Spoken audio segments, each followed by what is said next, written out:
로마서 11장 22절 함께 받들어 읽겠습니다. 그러므로 하나님의 인자와 어미를 보라.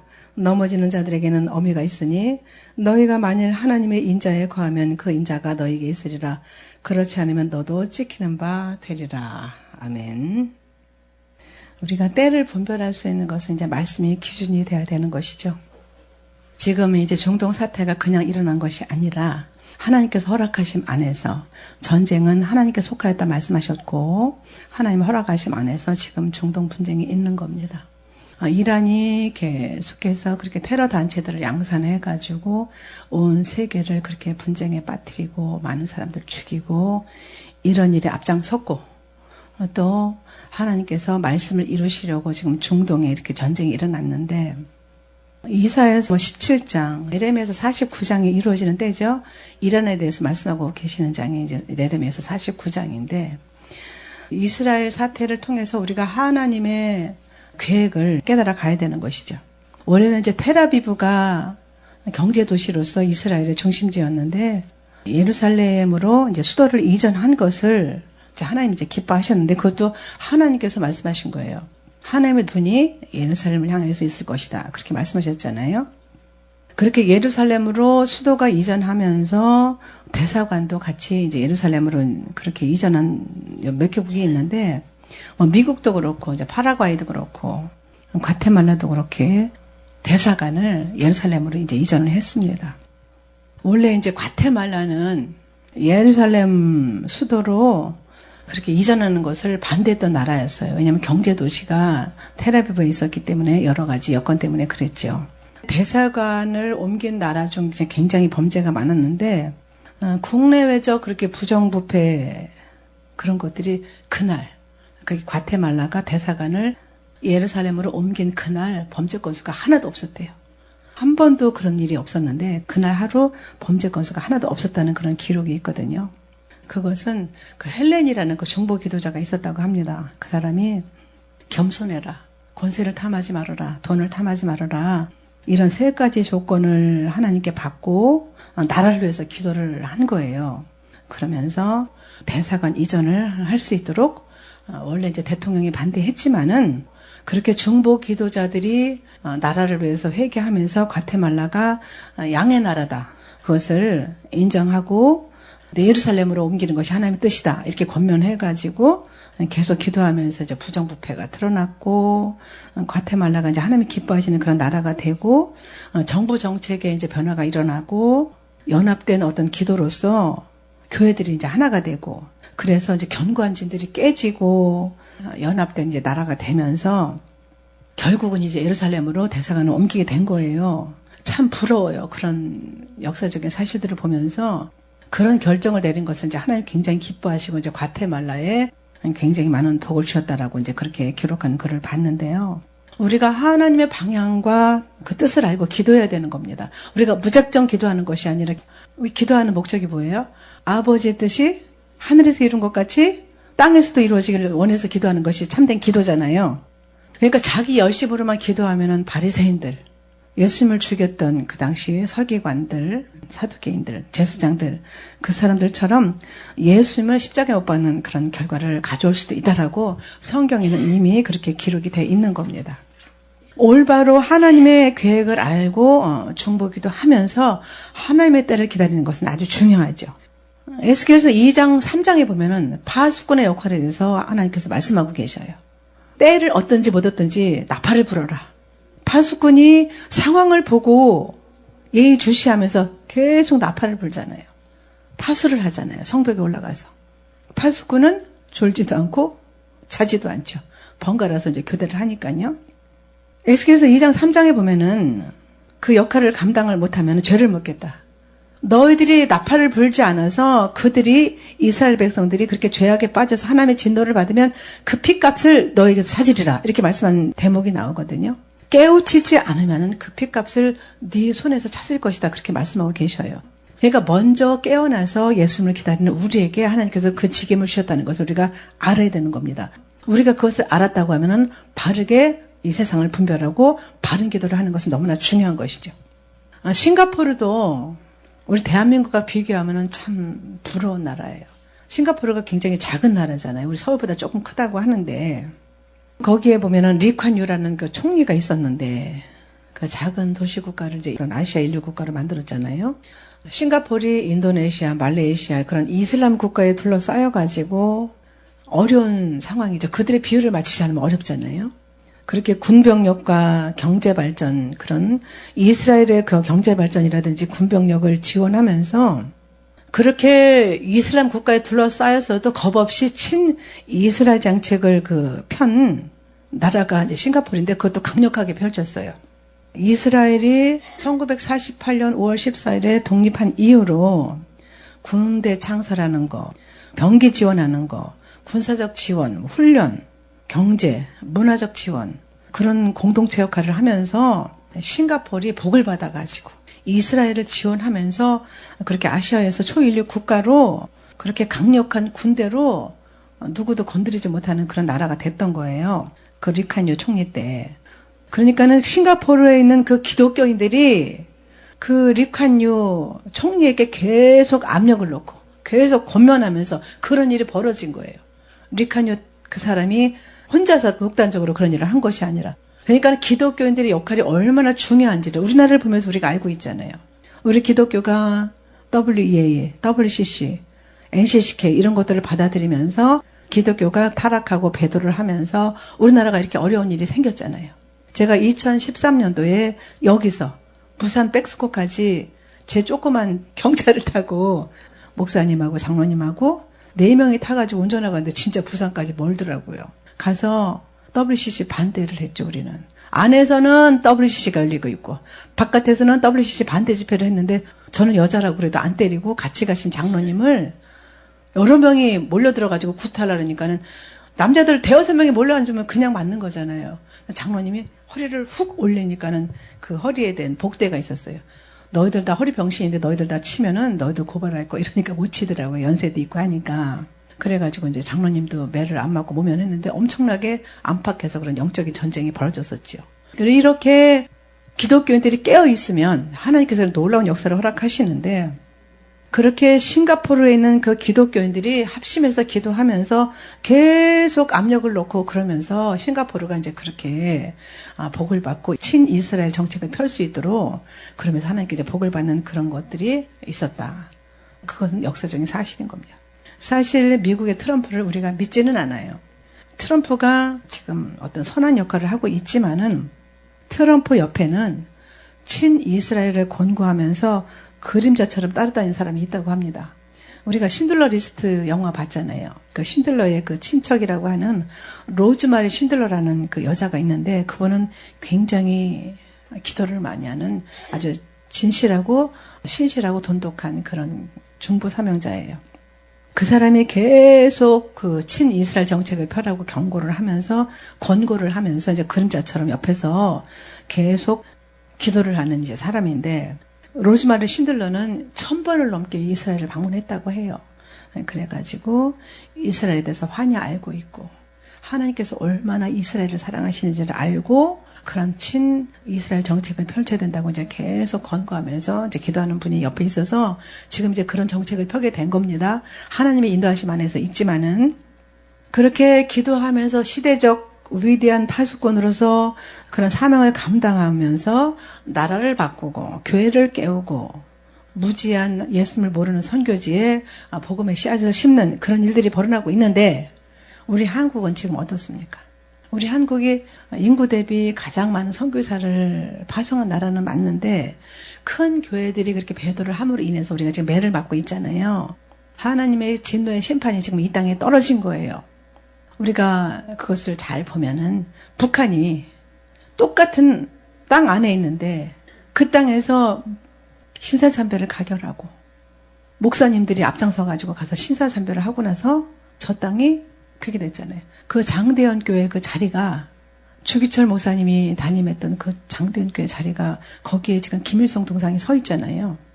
동토의 땅이 돼가지고 우리나라는 그동안에 얼마나 많이 하나님께서 풍성한 추수를 주시고 얼마나 많은 경제 발전과 눈부신 하나님의 그 복을 받았는데 똑같은 땅인데 그 땅은 지금 없어서 굶어 죽는 사람들이 속출한다. 제가 기도해드리는 선교사님이 계시거든요. 우리나라 사람인데 미국 시민권자를 가지고 있어요. 그래가지고 드나들면서 쌀 엄마라고, 쌀, 뭐 기름, 석탄 이런 것을 중국에서 그렇게 차로 들여가가지고 배로 들여가가지고 그걸 나눠주는 분이라서 쌀 엄마라는 그런 애칭을 갖고 있는데, 그분이 들어가면 그러니까는 우리 한국말로는 얘기 안 하죠. 원래 이제 미국 시민권을 가지고 계신 분인데 미국 시민권을 가지고 들어가서 그렇게 할 수가 있는 거예요. 우리나라 사람 같으면 안 되잖아요. 근데 그분을 통해서 들으면 지금도 그렇게 많이 굶어 죽는데요. 너무나 많이 굶어 죽고, 너무나 정말 없어서 그 일부만 잘 먹고 잘 살지 나머지는 정말 눈으로 볼 수가 없을 만큼 너무나 비참한 생활을 하고 있다는 거예요. 믿음을 저버린 땅과 그래도 복음의 불씨가 남아있어 기도하는 땅이 그렇게 다르다는 것을 말씀을 드리는 겁니다. 이스라엘과의 관계를 제대로 하지 못해서 우리나라가 당한 그런 역사적 사건을 잠깐 말씀드리겠습니다.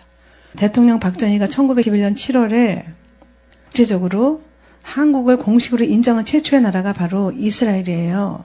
그러니까 이스라엘의 신세를 진 나라죠. 우리나라가 6.25 때도 그렇고. 그렇게 놀라운 빚을 졌는데, 그 당시 이제 5.16 혁명이 있었잖아요. 근데 이제 그때는 이제 미국도 시큰둥했고, 그런데 놀랍게도 이스라엘은 우리나라를 진정한 친구로 그렇게 한국을 받아들였어요. 그래가지고 박정희를 환영했죠. 그러나 박정희는 경제 발전을 위주로 하면서 치우치다 보니까는 이스라엘보다 이슬람권, 그러니까 중동에 눈을 돌리게 된 거예요. 동방은 이제 모로코, 요르단, 뭐 튀니지, 뭐 사우디아라비아, 뭐 이런 그 채널이 형성돼 있잖아요. 그러니까는 박정희가 이스라엘 모르게 아랍 진영과 총체적인 그런 협력 관계를 모색하고 이제 계속 구축해 갔죠. 그것을 이스라엘이 알았을까요? 몰랐을까요? 알죠. 이스라엘의 모사드가 온 세상에서 가장 그 첩보에 빠르잖아요. 정보에도 빠르고. 그래가지고 1973년도 12월 15일에 최기아를 특사 파견합니다. 사우디 보내가지고 이스라엘을 반대를 하면서 이스라엘 모르게 이스라엘을 점령지에서 철수할 것을 그렇게 반이스라엘 조항 포함된 4개의 그 친아랍 성명 조건에다가 같이 조인하고 발표하는 그런 일을 하게 하는 거예요. 이게 우리나라 역사예요. 그 돈 때문에 이스라엘을 배반한 그런 결과가 된 거죠. 그래서 그 당시에 그 파이잘이라는 그 사우디의 국왕은 아주 공산주의보다 이 시오니즘은 가장 악랄한 사상이다. 이러면서 유대인들을 엄청나게 증오하면서 아랍 나라들이 다 그러잖아요. 이스라엘을 지도에서 지워버리겠다. 그러면서 이제 그 시오니즘을 이스라엘을 그렇게 엄청나게 싫어하고 어떻게 하면은 이스라엘을 죽이고 지도에서 없앨까. 이제 그런 극렬한 증오심을 이제 표현을 했는데 우리나라가 그 친아랍 정책에 동조한 거예요. 그래가지고 그 1973년 그 해에 8.15 때 누가 죽어요? 박정희 대통령 부인 유경수 여사가 저격을 당해서 피살당합니다. 그 결과예요. 이스라엘 대적하면 하나님께서 가만두지 않으신다는 것을 제가 말씀을 드리는 겁니다. 그래도 박정희 대통령은 영이 어두워서 깨닫지를 못했어요. 그래가지고 1970년 5월 전 세계 이슬람 51명 그 지도자들이 있는 곳에 참석을 해가지고 이슬람 센터 개원식을 합니다. 서울 한남동에다가. 그래가지고 한남동에다가 이슬람 한국 서원을 건립을 해요. 그러니까 박정희가 그 사유지로 제공한 그 1500평에다가 사우디에서 중동에서 그렇게 지원한 자금으로 건립이 되는 거예요. 계속되는 그런 반 이스라엘 정책을 편 거죠. 그러니까는 이제 이스라엘이 그 냉대에 견디지 못해가지고 1978년 2월 달에 이스라엘은 한국 대사관, 이 한국에 있는 그 한국 대사관을 폐쇄를 선포합니다. 그래가지고 철수를 결정을 해요. 이스라엘과 완전히 끊어진 거예요. 교류가 끊어진 거죠. 그렇게 대사관 철수를 결정을 하고 그 당시에 수상이 모세 다이안 그 장군이었어요. 그러니까는 박정희의 오일머니를 위해서 그 중동에 있는 돈 때문에 그 기름 때문에 그렇게 이스라엘을 대적하는 것에 대해서 실망해가지고 더 이상은 용납할 수 없다. 그랬는데 어떻게 됐냐면 1979년도에 10월 26일 날 누가 죽었어요?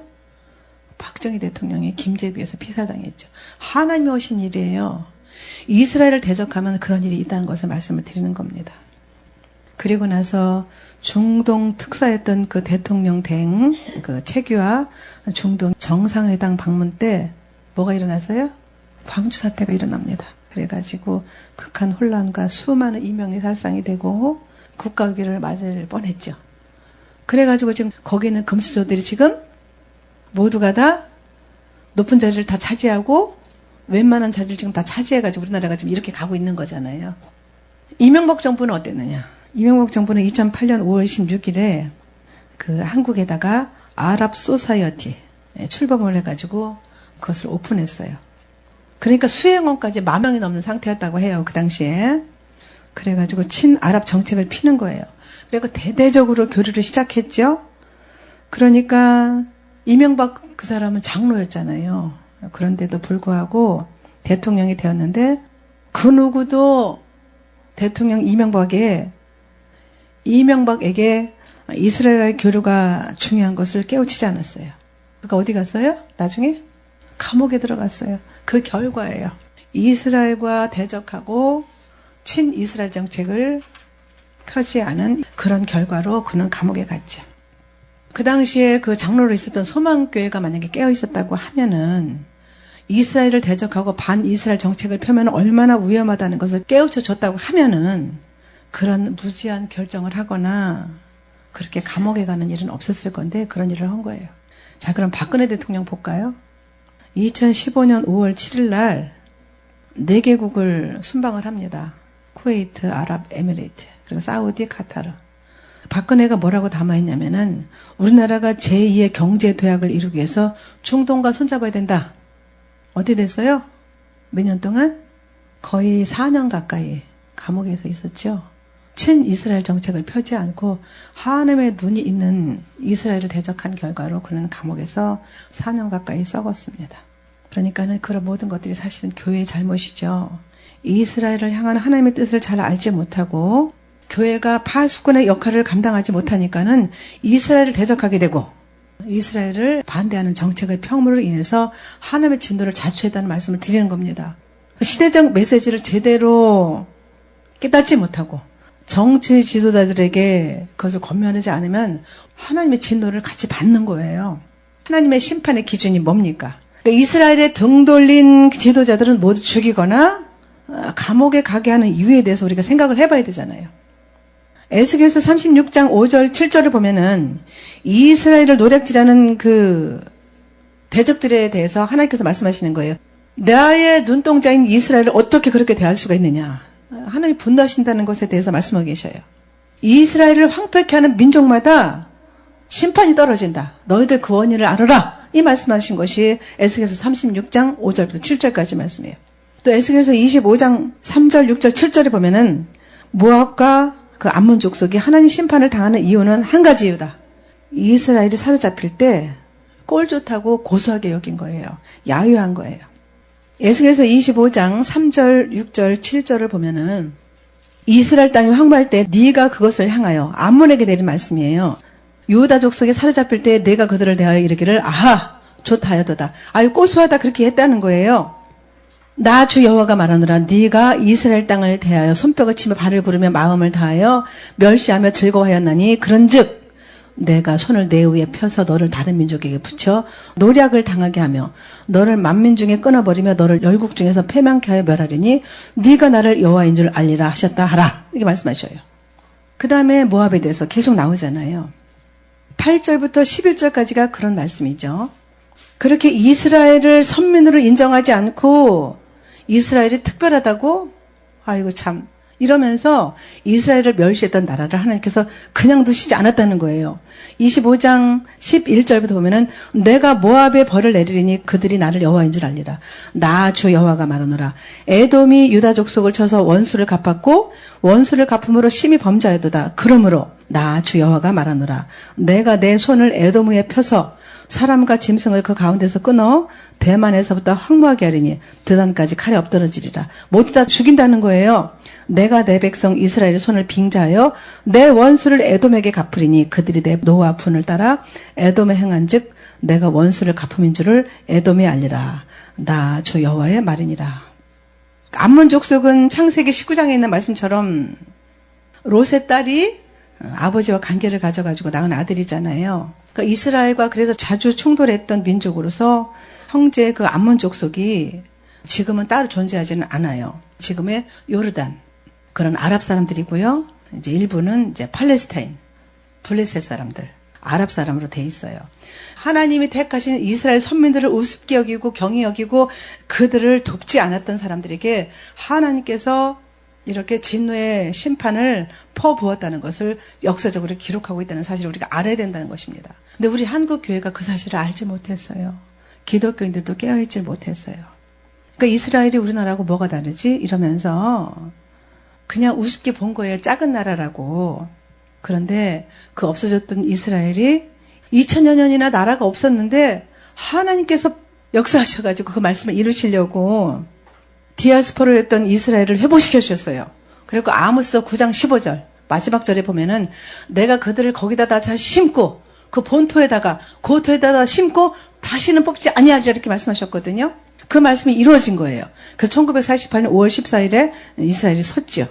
그래서 마태복음 24장 32절, 마가복음 13장 28절에 보면은 무화과 나무의 비유를 배우라. 그 가지가 연해지고 잎사귀를 내면 여름이 가까운 줄 아나니 이스라엘이 다시 회복되면 예수님께서 오실 때가 임박한 줄 알아라 이런 말씀이잖아요. 그러니까 에돔은 내 원수라고 그렇게 말씀하고 계셔요. 왜 원수라고 말씀하셔요? 하나님께서 그 원수를 갚겠다고 말씀하시는 것이죠. 하나님께서 원수라고 말씀하시면 정말 무서운 거예요. 하나님께서 그 원수를 가만히 두셔요? 이스라엘을 대적한 사람을 원수라고 하면은 그들을 진멸해서 없애버리겠다고 그렇게 말씀하시는 거예요. 출애굽기 17장에 보면은 16절에 대대로 아말렉과 싸우리라 말씀하셨어요. 그러니까 이 에돔은 에서의 손자잖아요. 창세기 36장 12절에 있는 말씀처럼 그 에돔을 하나님께서 원수라고 말씀하셨고 이스라엘을 대적했던 그 아말렉 그들을 도말해서 천하에서 기억함이 없게 하리라. 이렇게 출애굽기 17장 14절에도 말씀하고 계시거든요. 사무엘상 15장 1절부터 3절까지도 보면은 하나님이 아말렉을 완전히 다 진멸하라고 명령하셨어요. 왜 그랬어요? 이스라엘을 대적했기 때문에. 이스라엘을 돕지 않은 나라들은 하나님께서 가만두지 않으셔요. 우리가 에스더서를 봐도 거기 보면은 모르드게가 나오잖아요. 모르드게는 유다인이라서 하만에게 절하지 않았어요. 그랬더니 하만이 모르드게를 죽이려고 계략을 꾸몄다가 그 고가 50이 넘는 장대에 누가 달렸어요? 하만이 달렸잖아요. 그러니까는 에돔의 후손 그 아말렉 자손들이 이스라엘을 대적한 결과를 보고 있잖아요. 이렇게 역사적으로도 에스겔서를 통해서 기록하고 계시고. 그러니까 스가랴서 2장 7절에 보면은 바벨론 성에 거하는 시온아 이제 너는 피할지어다 그렇게 말씀하시면서 만군의 여호와께서 이같이 말씀하시되 너희를 노력한 열국으로 영광을 위하여 나를 보내셨나니 무릇 너희를 범하는 자는 그의 눈동자를 범하는 것이라. 이스라엘을 범하는 자는 누구의 눈동자를 범한다고요? 하나님의 눈동자를 범하는 자래요. 눈동자가 뭘 얘기하는 겁니까? 특별한 보호와 특별한 사랑의 대상에 대해서 눈동자라고 말씀하시는 것이잖아요. 이스라엘이 그렇게 말씀하셨다는 거예요. 신명기 32장 9절 10절에다 보면은 야곱은 이스라엘의 원래 이름이 야곱이었잖아요. 야곱은 그의 택하신 기업이로다. 여호와께서 이스라엘을 황무지에서 짐승의 부르짖는 광야에서 만나시고 호위하시며 보호하시며 자기 눈동자같이 지키셔도다. 이렇게 말씀하셨어요. 이스라엘에 대해서 제가 쭉 말씀을 드리는 이유는 이스라엘이 얼마나 하나님께서 중요하게 여기고 이스라엘을 기준으로 삼고 하나님께서 일을 하시는지를 우리가 알아야 되기 때문에 그런 말씀을 드리는 겁니다. 다메섹에 대해서도 말씀하고 계시거든요. 이사야서 17장에 보면은 다메섹에 대해서 말씀하신 다마스커스라고 하잖아요. 근데 이제 성경에는 다메섹이라고 기록이 되어 있는데 아람 왕국의 수도였어요. 시리아의 지금 수도죠. 중동의 가장 오래된 도시예요. 4,000년이 넘었다고 합니다. 그러니까 다메섹과 이란이 지금 정치적으로 군사적으로 이제 동맹을 맺어가지고 전략적 파트너가 돼 있잖아요. 이제 거기는 철이 굉장히 유명해가지고 이제 금속공예로 유명하다고 하는데 그러니까 돈이 많은 거죠. 그러니까 시리아와 이란이 그 협력하는 이유는 중동에서 미국과 이스라엘의 영향력을 견제하려고 돈이 있어야 되잖아요. 견제를 하려면은 군사적 동맹을 가지고 또 돈을 가지고 그러면서 그렇게 미국과 이스라엘의 영향력을 견제해가지고 미국이 이스라엘을 도와주지 못하도록 또 이스라엘이 더 이상 발전을 못하도록 이제 그렇게 견제하는 거예요. 그렇게 시리아 내의 친이란 세력들과 같이 네트워크를 유지하면서 경제적으로, 군사적으로 이제 협력 관계를 유지하고 있죠. 그래서 2011년 시리아 내전이 시작되자 이란이 다메섹 정부를 이제 적극 지원했어요. 그래가지고 이제 자금도 대고 군사 고문도 장비도 지원하고 그래가지고 이제 친이란 이제 민병대를 파견을 하죠. 그러니까 레바논에 있는 그 무장 조직 그 헤즈볼라를 우리가 알고 있잖아요. 그들도 이란의 지원을 받아서 시리아 정부군을 도왔었는데, 그러니까 이란에게 다메섹은 아주 중요한 지정학적 거점이에요.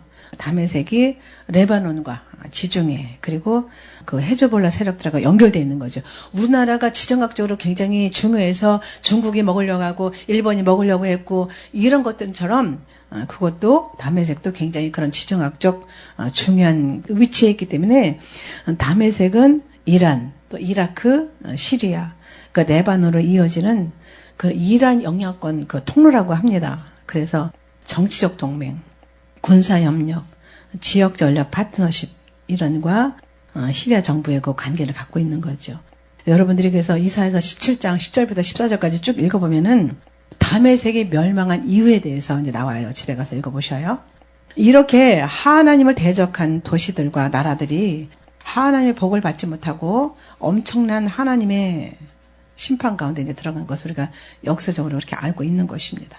하나님께서 그렇게 이스라엘을 눈동자같이 말씀하시고 그러는데 이스라엘과 우리 한국과의 관계는 그렇게 슬프게도 이스라엘이 1964년에 서울에 첫 대사를 보냈고 중동과의 그런 협력으로 이제 점점 멀어져서 1978년에 이스라엘 대사관이 이제 폐쇄 통보되고 철수를 결정하게 되는 거예요. 그리고 나서 한참 있다가 1993년이 되어서야 이스라엘 대사관이 이제 오게 된 거죠.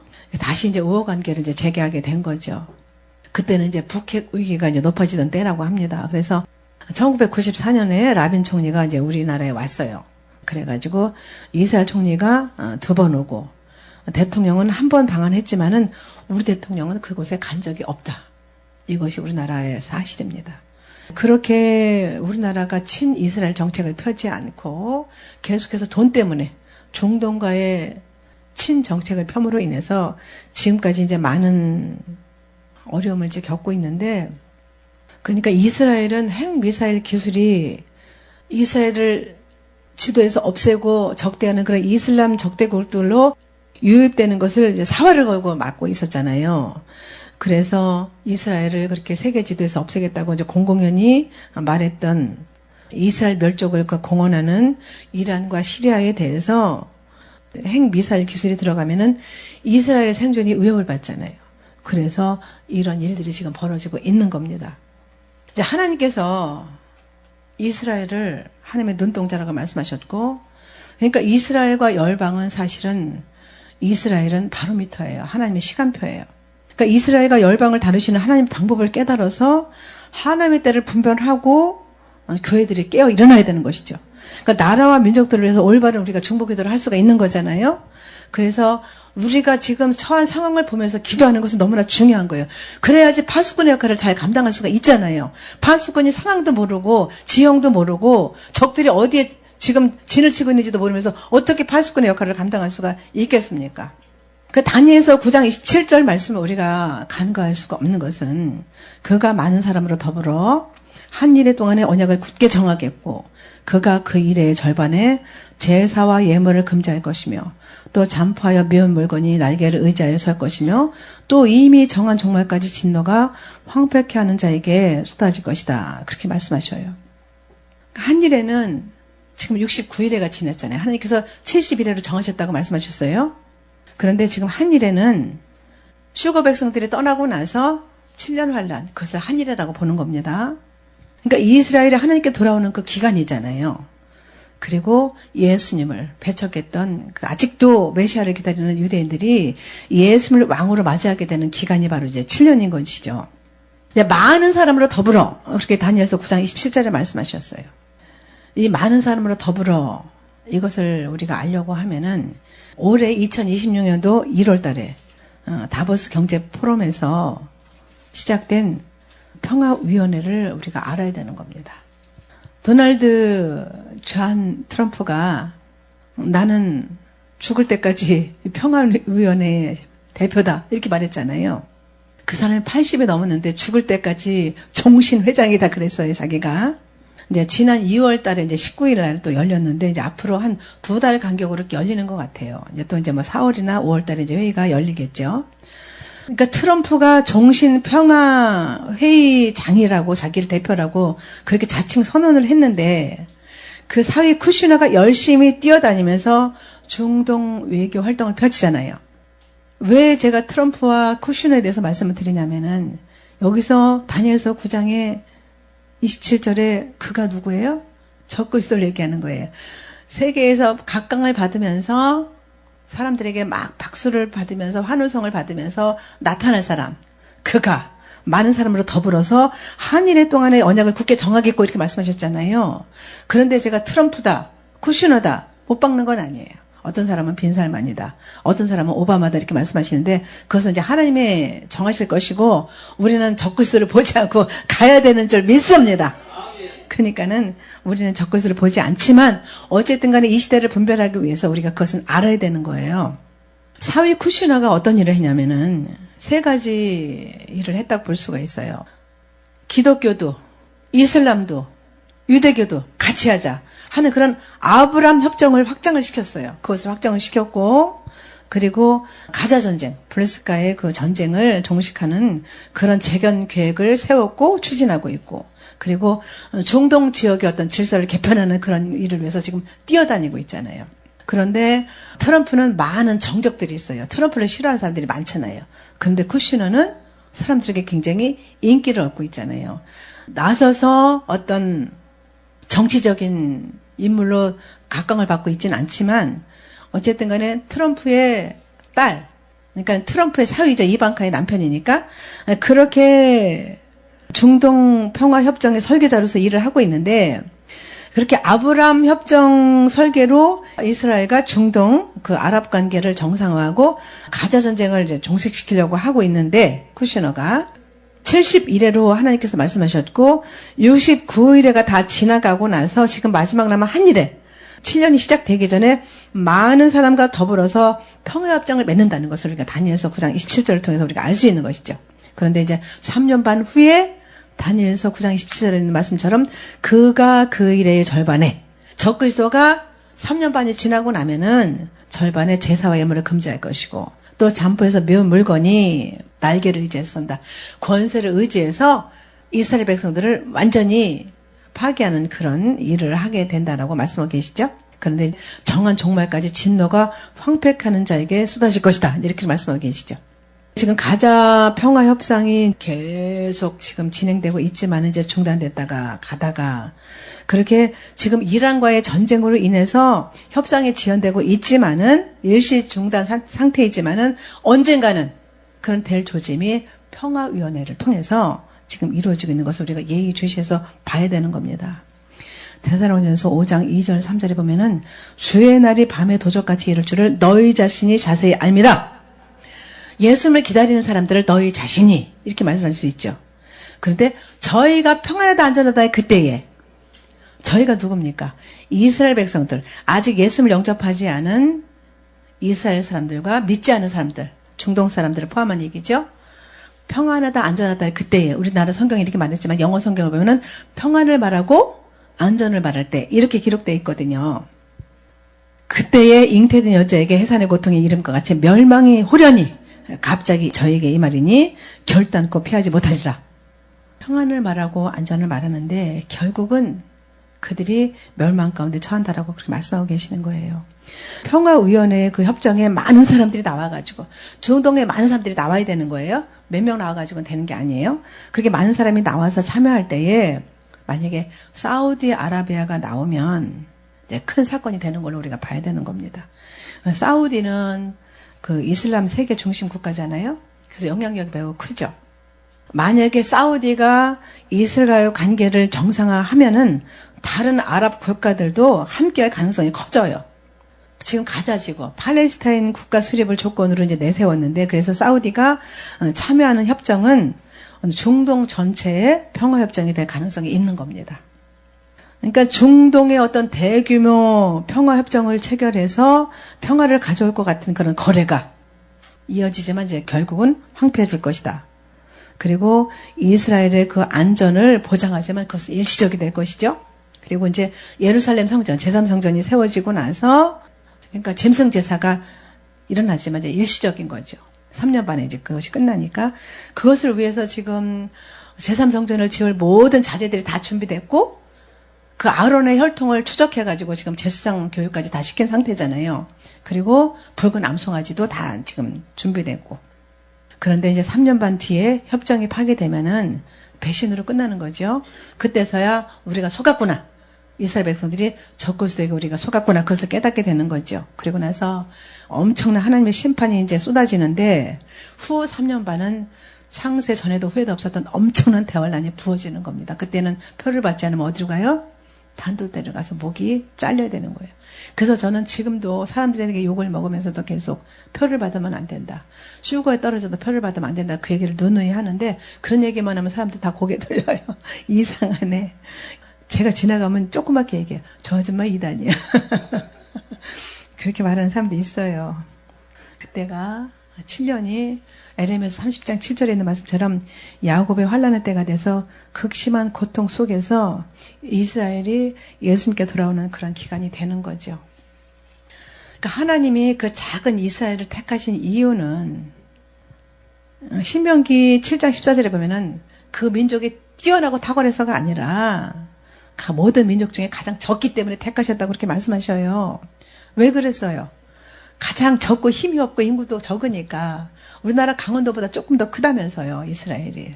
그러니까는 너무나 약하니까 하나님이 함께하지 않으면은 아무 방법이 없는 나라가 이스라엘인 거예요. 만약에 강대국이면은 그 강함과 권세를 가지고 좌지우지할 텐데 너무 작으니까 인구도 없으니까 하나님이 함께하지 않으면 그들은 무너질 수밖에 없는 거예요. 그렇게 하나님의 영광을 보여주시려고 이스라엘 택하셨다고 그렇게 말씀하고 계시는 거예요. 로마서 11장 말씀을 우리가 반드시 봐야 되는 겁니다. 이 말씀을 이해하려고 하면은 로마서 11장 7절에 보면은 그런즉 어떠하뇨 이스라엘이 구하는 것을 얻지 못하고 오직 택하심을 입은 자가 얻었고 그 남은 자들은 완악하여졌느니라. 오직 택하심을 입은 자들이 여기서 누구를 얘기하는 거예요? 이방인이 우리 이방인 교회를 얘기하는 겁니다. 그런데 그 남은 자들 누구예요? 유대인들이 완악해졌다. 그래서 로마서 11장 28절 보면은 복음으로 하면 저희가 이스라엘을 얘기하는 거죠. 너희를 인하여 이방 교회를 얘기하는 거죠. 원수된 자요 택하심으로 하면은 조상들을 인하여 사랑을 입은 자라. 야곱 때부터 그렇게 택함을 받고 사랑을 받았는데 예수님을 대적하고 십자가에 못 박아 죽이고 그렇게 온 땅에 흩어졌다가 다시 하나님의 그 경륜을 이루려고 다시 지금 나라가 세워졌지만은 그들은 조상들을 인해서 사랑을 입었던 적이 있다. 이렇게 말씀하고 계시는 것이죠. 그래서 이스라엘 백성들에게 대해서 예수님께서 뭐라고 말씀하셨어요? 마태복음 23장 33절에 뱀들아 이 독새 새끼들아 너희가 어떻게 지옥의 판결을 피하겠느냐 이렇게 말씀하십니다. 예수님을 대적하고 예수님을 메시아로 받지 않고 믿지 않았던 이스라엘 백성들에게 예수님께서 피눈물을 흘리시면서 하신 말씀이에요. 물론 그 당시에 바리새인들, 사두개인들, 서기관들, 제사장들에게 하신 말씀이었는데 결국은 이스라엘에게 하신 말씀이죠. 로마서 11장 11절에 보면은 저희의 넘어짐으로 이스라엘이 그렇게 넘어져서 구원이 이방인에게 이르러 이스라엘로 시기나게 함이니라. 그러니까 하나님이 이스라엘을 포기하신다는 거예요? 포기하지 않으신다는 거예요? 포기하지 않으신다는 거예요. 친자식을 버리는 부모님이 있어요? 없잖아요. 이스라엘은 하나님의 친자식인 거예요, 말하자면. 우리는 돌 감람나무, 이스라엘은 참 감람나무, 본 가지예요. 우리는 접붙인 동을 감람나무예요. 우리가 얼마나 큰 은혜를 받았는지 생각하면 너무나 감사한 일이잖아요. 할렐루야! 그래서 로마서 11장 17절에 보면은 돌 감람나무가 접붙임되어서 참 감람나무 뿌리의 진액을 함께 받는 자 되었은즉 뿌리가 너를 보존하는 것이니 가지가 된 너희는 자긍하지 말아라. 잘난 척하지 말아라. 이렇게 말씀하고 계시는 것이죠. 그래서 21절에 말씀하셔요. 하나님의 원가지들 이스라엘도 아끼지 아니하셨은즉 너도 아끼지 아니하리라. 정신 차리라는 거예요. 그러므로 오늘 보면 그러므로가 나온 거예요. 하나님이 인자와 어미를 보라. 넘어지는 자들에게는 어미가 있으니 너희가 만일 하나님의 인자에 거하면 그 인자가 너희에게 있으리라. 그렇지 않으면 너도 찍히는 바 되리라. 이스라엘도 하나님께서 한때 버리셨는데 너희들 이방인이야. 너희들 돌감나무였는데 접붙임 당했던 민족이야. 너희들 정신 차리지 않으면 너희들도 버려, 이 말씀이에요. 근데 하나님은 우리를 버리기를 원하셔요. 우리를 구원하기를 원하셔요. 하나님은 그 아무도 멸망치 않고 다 모든 사람이 회개하고 구원에 이르기를 원한다라고 말씀하고 계셔요. 하나님은 이스라엘을 미워하신 게 아니에요. 하나님의 뜻을 이루고 그들이 메시아를 부정하고 메시아를 알아보지 못하고 십자가 못 박아 죽였지만은 그들을 다시 회복시켜서 하나님의 백성으로 삼으시려고 이런 일들을 허락하셨고 우리는 그 와중에 복받은 자들이 된 거죠. 그래서 에레미야서 29장 11절에 뭐라고 말씀하셔요? 너희를 향한 나의 생각은 내가 아느니 재앙이 아니라 평안이야. 너희는 내게 와서 부르짖으며 내게 기도하면 내가 너희를 들을 것이요 너희가 전심으로 나를 찾고 찾으면 내가 너를 만나 주리라. 이렇게 말씀하셨어요. 이스라엘 백성에게 하신 말씀이에요. 우리에게도 동일하게 말씀하셨지만은 이 당시에는 이스라엘에게 말씀하신 거예요. 너희를 향한 나의 생각은 재앙이 아니라 평안이다. 너희 장래에 소망을 주려고 하는 거야. 너희는 내게 부르짖고 내가 기도하면 내가 너희를 들을 것이고 너희가 전심으로 나를 찾고 찾으면 내가 너희를 만나 줄게. 이렇게 말씀하고 계시는 거예요. 그러니까는 우리가 끝까지 정신을 바짝 차리라는 말씀이에요. 언제 오실지 모르니까 정신 차려라. 평화주에게 7년으로 모아가지고 우리 바로 가는 거예요. 올해라도 갈 수 있어요. 저는 그래서 올해 갈 수 있다고 생각하고 여러분들에게 오늘 말씀을 같이 나누는 겁니다. 언제 오실지 모르니까 정신 차려야 되니까요. 그래서 중동 사태를 예의주시하면서 하나님의 행하심을 기다려야 되는 거예요. 하박국 2장 3절에 말씀하시죠. 이 묵시는 정한 때가 있나니 그 종말이 속히 이르겠고 결코 거짓되지 아니라리라. 비록 더딜지라도 기다리라. 지체되지 않고 반드시 정령 응하리라. 이렇게 말씀하고 계십니다. 너희는 가만히 있어 주가 하나님 됨 알지어다. 열방과 세계 가운데 주가 높임을 받으리라. 누가복음 21장 36절에도 말씀하셔요. 이러므로 너희는 장차올 이 모든 일을 능히 피하고 인자 앞에 서도록 항상 기도하며 깨어있으라. 이렇게 말씀하셨어요. 그러니까 지금은 정말 메시아가 오실 때가 예수님이 다시 오실 때가 심히 가깝기 때문에 사단은 자기 때가 얼마 남지 않아서 발버둥을 치면서 최후 발악을 해요. 그래도 우리가 애통하고 울면서 회개하면서 은혜를 구해야 된다라고 요엘서 2장 10절에 말씀하셔요. 이사야서 6장 5절에 있는 말씀처럼 하나님의 그 임하심을 바라보면서 나의 나담을 바라보면은 화로다 나는 망하게 되었도다. 이렇게 회개하면서 울부짖어야 되는 거예요. 감사하지 못한 죄, 하나님께서 주신 것에 감사하지 못하고 기뻐하지 못한 죄, 첫사랑을 잃어버린 죄, 마음을 다해서 하나님을 사랑하지 못한 죄, 문제와 상황에 묶여가지고 염려와 두려움과 불안에 빠졌던 죄, 이런 것까지 다 내려놔야 되는 거예요. 하나님을 향한 열정과 사랑을 잃어버리고 성경은 안 보고 맨날 유튜브만 순행한 거, 스마트폰만 들여다본 거, 그런 것도 회개해야 되는 거예요. 기도는 안 하고 매일 그런 정보만 들여다봤던 거, 그거 올바른 거 아닙니다. 다니엘처럼 그렇게 적들이 들여다봐도 다니엘이 예루살렘으로 난 그 동쪽으로 난 창문을 열어놓고 적들이 보던 말던 기도했잖아요. 결국은 그가 사자굴에 던져서도 건짐을 받은 것처럼 이 사자굴 같은 이 세상에서 하나님께서 우리를 반드시 건져내서 데려가실 줄 믿습니다. 그러니까 우리 안에 있는 그런 교만, 시기, 다른 사람들 책 잡는 거, 비판적인 그런 냉수적인 태도, 이런 거 다 내려놔야 되는 거예요. 역대하 7장 14절에 말씀하십니다. 내 이름으로 일컫는 내 백성이 그 악한 길에서 떠나 스스로 겸비하고 기도하여 내 얼굴을 구하면 내가 하늘에서 듣고 그 죄를 사하고 그 땅을 고칠지라. 단지 대한민국의 어떤 상황을 얘기하는 것이 아니라 이 강팍한 심령, 이 황폐한 심령을 고쳐주신다라고 말씀하고 계시는 거예요. 예루살렘을 위해서 평안을 구하라고 말씀하십니다. 시편 122편 6절에 예루살렘을 사랑하는 자는 형통할 것이다, 그렇게 말씀하셨어요. 그러니까 하나님께서 그들에게 진노를 내리셨으나 그들이 돌아올 때가 되면 우리는 가야 되는 겁니다. 지체하지 않고 가야 되는 겁니다. 그러니까 하나님의 뜻을 알고 하나님의 경륜을 알고, 그래서 오늘 본문에 그러므로 이렇게 말씀하셨어요. 하나님의 인자와 어미를 봐라. 넘어지는 자들에게는, 이런 상황이 계속 눈앞에 닥치는데도 그런 상황을 보지 않고 넘어지는 자들에게는 어미가 있으니 너희가 만일 하나님의 인자에 거하면 그 인자가 너에게 있으리라. 그렇지 않으면 너도 찍히는 바 되리라. 이렇게 말씀하셨습니다. 정신 차리고 깨어있어서 그날에 공중 혼인잔치에서 모두가 만나는 저 여러분 되시기를 예수님 이름으로 축원합니다. 하나님 감사합니다. 아버지, 이 짧은 시간에 돌아가는 상황들을 우리가 살피면서 하나님의 눈동자요, 시간표요, 하나님의 바로미터인 이스라엘과 열방을, 또 중동 사태를 예의주시해서 보면서 깨어있어야 될 이유에 대해서 하나님께서 말씀해 주시니 감사를 드립니다. 하나님, 우리가 파수꾼으로서 믿지 않는 우리 이웃들과 자녀들을 깨우고 눈물로 하나님 앞에 그 영혼들을 끌어안고 기도하면서 하나님 앞에 나가기를 원합니다. 파수꾼의 역할을 감당하지 못하면 그 죄값을, 그 피값을 우리에게서 찾는다라고 말씀하셨사오니 두렵고 떨림으로 구원을 이룰 수 있도록 도와주시옵소서.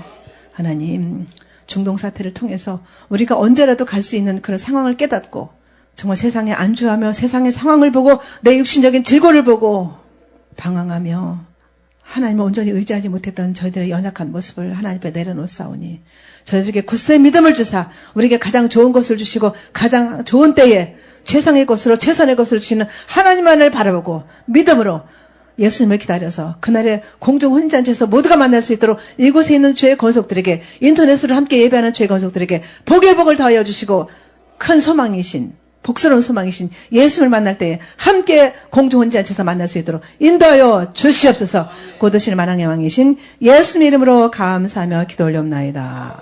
아멘.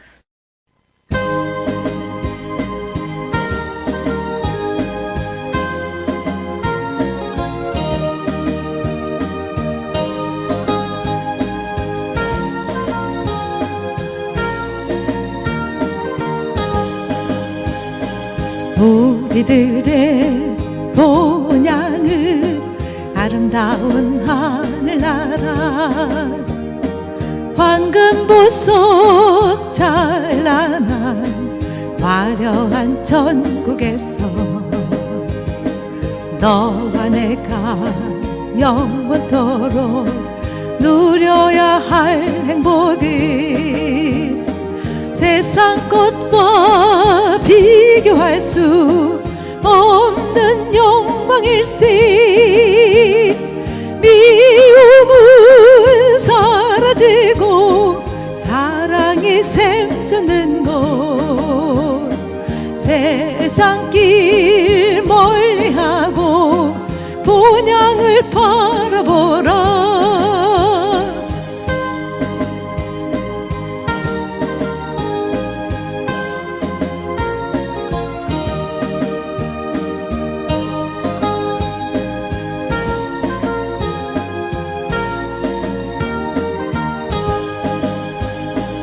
우리들의 구세주 예수님이 계시는 곳, 생명수가 흐르는 맑고 밝은 천국에서